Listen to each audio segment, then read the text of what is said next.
Company accounts, इसके अंदर basic से स्टार्ट करते हैं और एक एक चीजें कवर करेंगे हमारी इस 30 दिन की जर्नी में। 30 डेज के अंदर कंपनी अकाउंट को पूरा कंप्लीट करेंगे। 30 डेज 30 वीडियोस, उसके अंदर हम हर एक टॉपिक जो कि इम्पोर्टेंट है 12th क्लास के एग्जाम्स के लिए, बोर्ड एग्जाम्स के लिए, वो हर एक टॉपिक हम लोग इन वीडियोस के अंदर कवर करेंगे। आपको अच्छा सा रिवीजन भी हो जाएगा और हर एक छोटे से छोटे टॉपिक की क्लैरिटी भी यहाँ पर आपको मिलने वाली है इन शॉर्ट वीडियोस में, जो कि 10 से 20 मिनट की हो सकती हैं। और आपको एग्जाम्पल्स भी मैं करवाऊंगा, जिससे कि आपको कैलकुलेशन, जो भी आपके एग्जाम्पल्स बुक्स के अंदर होते हैं, उनकी भी कैलकुलेशन आपको आसानी से समझ में आएगी और आप रिलेट कर पाओगे। जो कि आपको अभी तक कंफ्यूजिंग लगता था, वो क्लैरिटी मैं आपको इन वीडियोस के माध्यम से दे दूंगा। चलिए शुरू करते हैं। सबसे पहले देखिए कि कंपनी क्या चीज़ होती है, कंपनी क्या होती है, कंपनी कैसे अलग है पार्टनरशिप से। तो दोस्तों, कंपनी एक सेपरेट लीगल एंटिटी होती है। इसके अंदर जो इसके ओनर्स होते हैं उनको शेयर होल्डर कहा जाता है। शेयर होल्डर मतलब शेयर होल्डर मिलकर एक कंपनी बनाते हैं, उसमें कुछ डायरेक्टर्स भी अपॉइंट करते हैं और प्रमोटर्स, जो इनिशियल शेयर होल्डर्स होते हैं, वही प्रमोटर भी होते हैं कंपनी के। अब वो लोग पैसा लगाते हैं कंपनी के अंदर। वो पैसा जो लगाते हैं, उस पैसे को शेयर कैपिटल कहा जाता है। यानी जो पैसा, जैसे पार्टनरशिप के अंदर जब पार्टनर्स पैसा डालते हैं उसे पार्टनर कैपिटल कहते हैं, और इंडिविजुअल प्रोप्राइटरशिप में उसे प्रोप्राइटर कैपिटल कहा जाता है। वहीं पर यहाँ पर शेयर होल्डर्स जो पैसा लगाते हैं उसको शेयर कैपिटल बोला जाता है। ठीक है, तो कंपनी कैसे अलग है पार्टनरशिप से।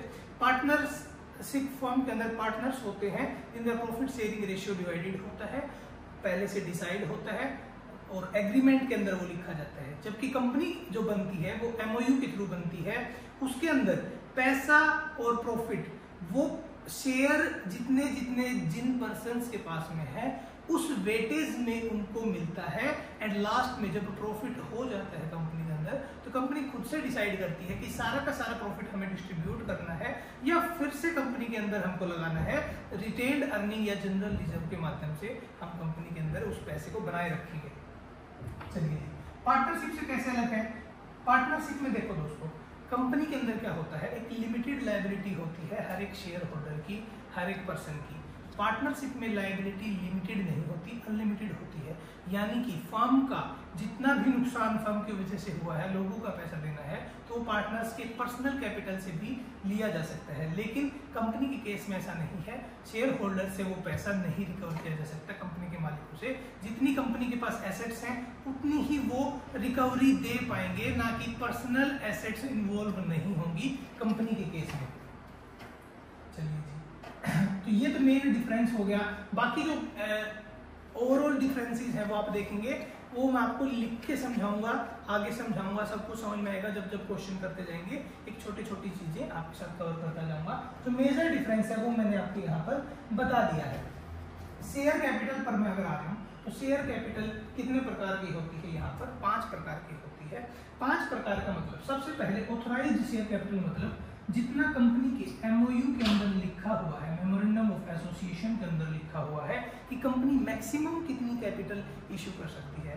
1 लाख, 2 लाख, 5 लाख, 10 लाख, जितनी भी अमाउंट वहां पर लिखी हुई है, वो अमाउंट पहले से डिसाइड होती है कि एक कंपनी कितनी ज्यादा कैपिटल मार्केट में रेज कर सकती है, कितनी ज्यादा शेयर इशू कर सकती है, जिनसे वो लोगों से पैसा ले पाए। और ये चेंज भी किया जा सकता है, लेकिन उससे पहले आपको मेमोरेंडम को अपडेट करना पड़ेगा, ऑल्टर करना पड़ेगा। उसके बाद में आप अपनी पहले ऑथराइज्ड कैपिटल को इंक्रीज करेंगे, तभी आप मार्केट में ज्यादा शेयर इशू कर पाएंगे।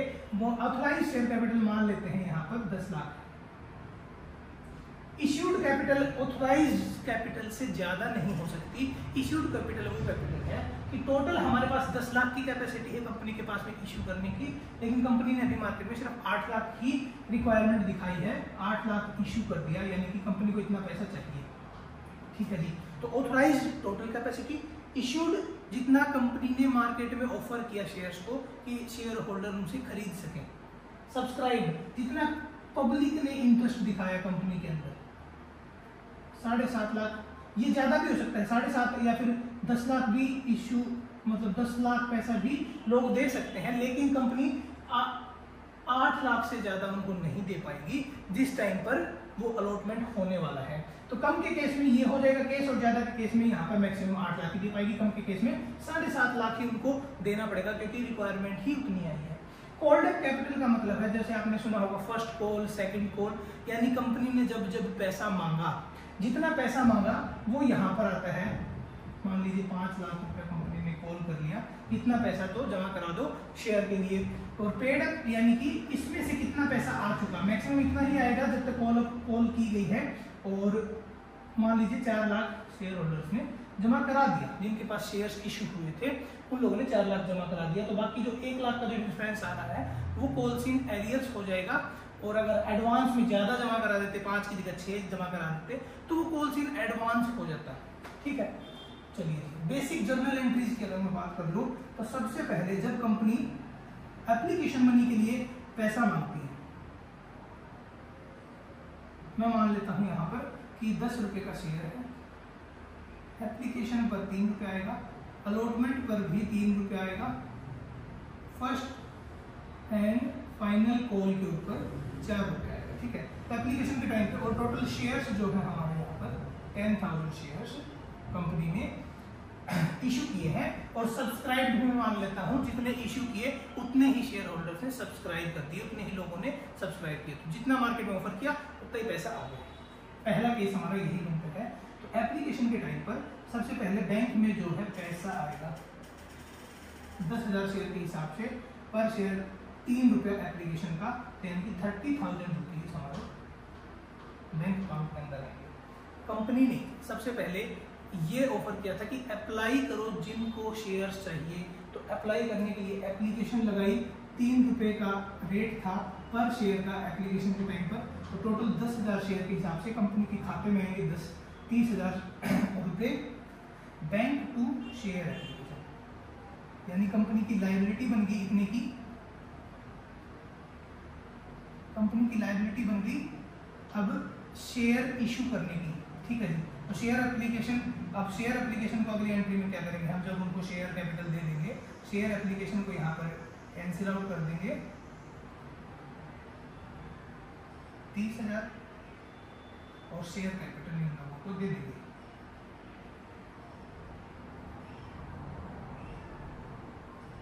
तो दोस्तों आपने एक चीज नोटिस की होगी, आप लोग तो ये सोचते हो कि बैंक टू शेयर कैपिटल ही एंट्री क्यों ना कर दी जाए, हमारा टाइम बचेगा। तो दोस्तों बात क्या होती है, जब अकाउंट में पैसा आता है तो सेम डे पर कंपनी क्या है उनको शेयर्स इशू नहीं कर देती है, शेयर कैपिटल नहीं दे देती है। आज अकाउंट में पैसा आया, हो सकता है नेक्स्ट वीक जाकर शेयर कैपिटल अलॉट की जाए, उनको शेयर कैपिटल दी जाए एप्लीकेशन के बेस में जितनी भी देनी थी, तो उसमें टाइम होता है। और कंपनी क्या होती है, सेम डे पर सेम एंट्री होनी चाहिए। बेशक एक ही दिन में पैसा आए और शाम को वो लोग इशू कर रहे हैं, तो वहां पर क्लैरिटी के लिए कि इशू कितने की गई, पैसा इतना आया था, शेयर कैपिटल इतनी दी गई थी। आप आगे पढ़ेंगे जब पैसा वापस भी देना पड़ता है एप्लीकेशन का, तो उस केस में इस एंट्री की अहमियत आपको समझ में आ जाएगी। फिर अलॉटमेंट के केस में कंपनी सबसे पहले क्या करेगी, शेयर अलॉटमेंट डेबिट,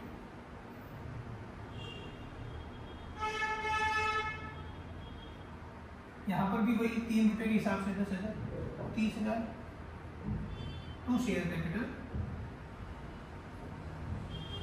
अब यहां पर हमने बैंक वाली एंट्री पहले नहीं पास की, पहले हमने अलॉट किए शेयर, यानी कि कंपनी ने क्या किया, पहले उस एसेट को क्रिएट किया कि ये पैसा हमारे पास आएगा क्योंकि हमने इनको शेयर कैपिटल अलॉटमेंट के नाम की भी दे दी है।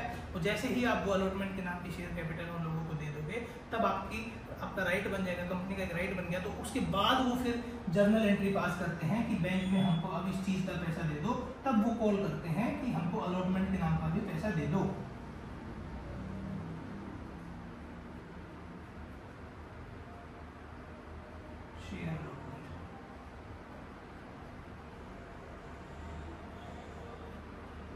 Same first and final call के केस में भी यही होता है, पहले share first and final call, यहाँ पर आपको share first and final call debit 40,000 to share capital